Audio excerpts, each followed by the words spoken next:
Number one is inference, observation, confusion.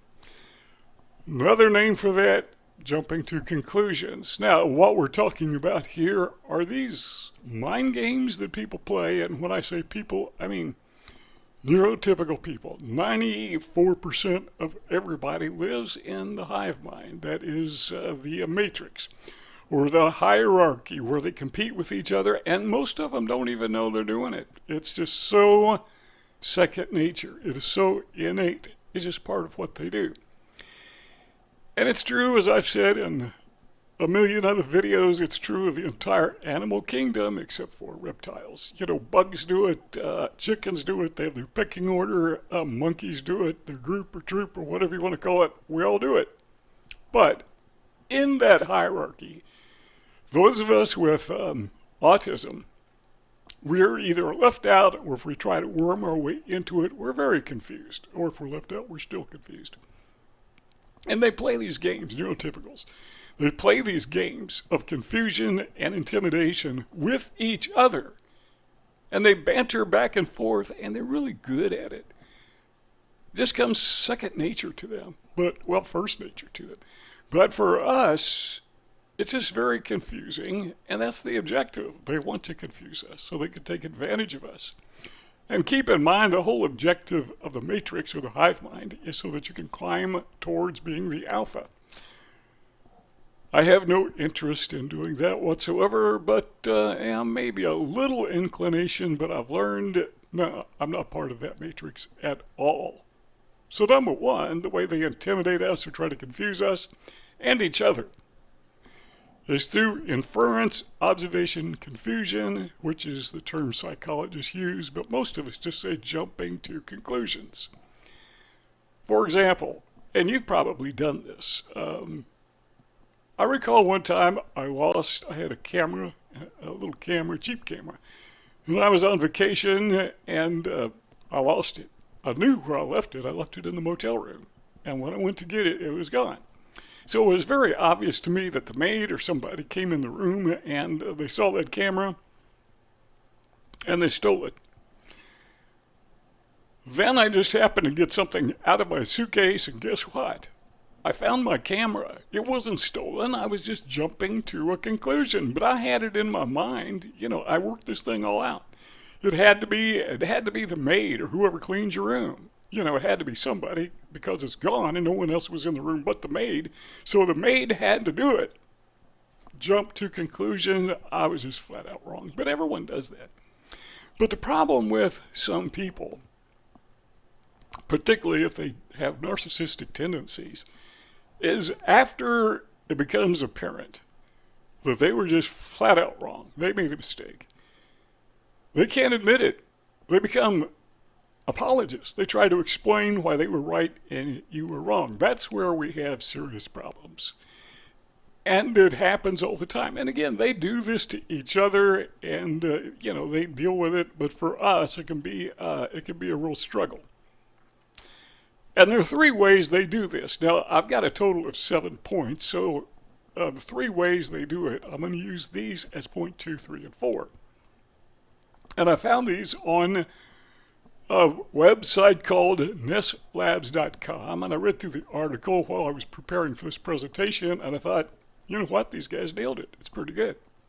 So point number 2 is a type of jumping to conclusions or inference observation that they call mind reading. I was thinking about this, and how many times have I heard people say, particularly as somebody who has autism, not cursed with autism, not suffering from autism, but blessed with autism. But people will say that what you think you are, and then they'll fill in the blank. Or the reason you are the way you are, then they'll fill in the blank with whatever comes to mind is whatever. For example, they love to label people. We're going to talk about that in a little bit more detail in just a moment. But they'll say, you're not autistic, you're arrogant, or you're aloof, or sometimes it's not that severe. Sometimes they just say you are a loner. And again, those are labels. We'll talk about that in a little more detail in a moment. But what they are doing is they're mind reading. And another way they express this is they will say, yeah, I know what you're thinking. Or, I knew you would say that. Well, if you knew I'd say it, why did you wait till I said why I said it until after I said it? Because they didn't know I was going to say it. That's the way people do, and they intimidate each other and bully each other using these tactics. And a lot of times, again, I don't mean to reiterate myself over and over and over and over, but they don't even know they're doing it, but they do it. And they deal with it when they deal with each other. But to us, people with autism, it can be very painful. Number 3, you've probably heard this before, and that is fortune telling. Just like we said a moment ago, I knew you'd say that. They would say, I knew you were going to do that. Or I knew that would happen. Or I knew if you did that, this would happen. I knew what the outcome was. These people know the future. Why don't they get a job at the TV station as the weather person? Remember the weatherman, usually it was a weather woman, but, the weather person, we can put it that way. Television seems to be kind of going out of vogue, out of style. We still have local broadcast, local forecast. These people are really good at telling the future. They know what's going to happen. I mean, they say it. Of course, they never tell you till after it happens. That's a tough one. But again, they will say the reason you are the way that you are, then they'll fill in the blank with whatever popped in their head. Fortune telling is a way they intimidate other people, and for people with autism, it's frustrating because we don't understand how this is working. All right, number 4, we alluded to already, is labeling. I know your type. You ever heard that before? Well, what is my type? If you know, let me know. And this, I think, may be a form of projection, because typically what these people will do, and these people often, as I said earlier, are either psychopaths or narcissists. They like to find their flaws in other people. That's called projection. And that takes us to number 5. I call this projection confusion, or you could call it deflection confusion, because basically it's the same thing. This is number 5. So we change the focus of our conversation. What about you? So there's something about this person that is flawed. Maybe they're caught stealing, or maybe they're caught lying. And they don't say, well, I'm sorry. Yeah, you were right. I got caught. No, they say, well, what about you? You did this, and you said that, and you did this other thing. And they always seem to be finding the blame on you or somebody else. And, neurotypical people, they can deal with this. They just fight back and forth, and I have no idea how they do it. But for people who are autistic, when they lay these things on us, sometimes it's like a huge burden that just weighs us down. Yeah, what about you? You said this, you did that. It's often a reaction to their behavior, but they say you're the one with the problem. And that's the way it is. They're not going to change their minds. Sometimes, but very seldom. Number 6 is, I was trying to think of a name for this, so I just came up with outnumbering confusion, or outnumbering intimidation, however you want to say it. And I think you know where we're going with this, because people who are autistic, we have no choice. We tend to be alone. We don't have a large support group. And so these intimidators, these bullies, will use the force of numbers to suppress us. That's why it's so hard to keep a job. That's why we don't do well in the social settings in school or wherever.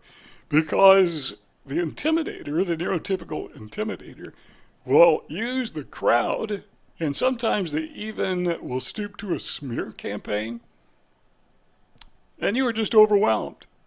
It's frustrating when that happens, but it's really frustrating when you see it happen to someone else and there's nothing you can do about it. They just overwhelm you. But we are concerned about what other people think. I think everybody is. We're concerned about the mind hive, about the matrix. We just worry so much of how we're going to be perceived.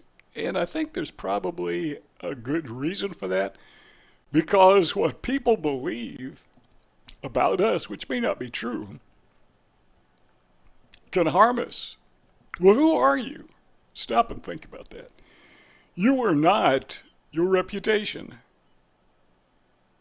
You know, your reputation is what other people believe about you. And believe me, narcissists, neurotypical narcissists, love to destroy the reputation of other people. It's part of that climbing upwards in the hive mind. They love to. But you are not your reputation. Your reputation is what others think about you. Your character is who you really are.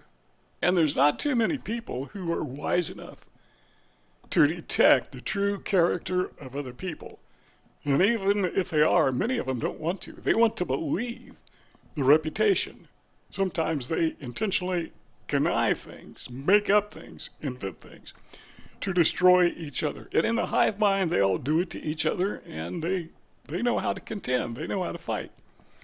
But those of us who are autistic, what are these people doing? Why would they even do that? Why would somebody destroy another person's reputation for no reason other to get on top of them? The whole thing seems to be kind of silly, But we have to contend with it because, as I said earlier, 94%, according to statisticians, are neurotypical, or that is to say 6% are considered to be autistic, and we're the minority, and we don't necessarily get what's going on. Well, that was number 6 of 7, and then finally, we're just going to touch on this one, but a lot of times I found that neurotypical people, and people with autism may do this too, but we try to feign outsmarting people.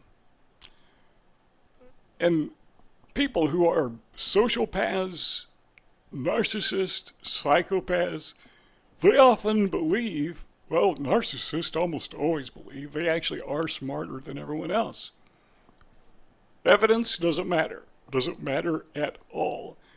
What matters is they are convinced they're smarter than you are. And what I've noticed about these people is the way that you detect them is they often will say just outright how smart they are.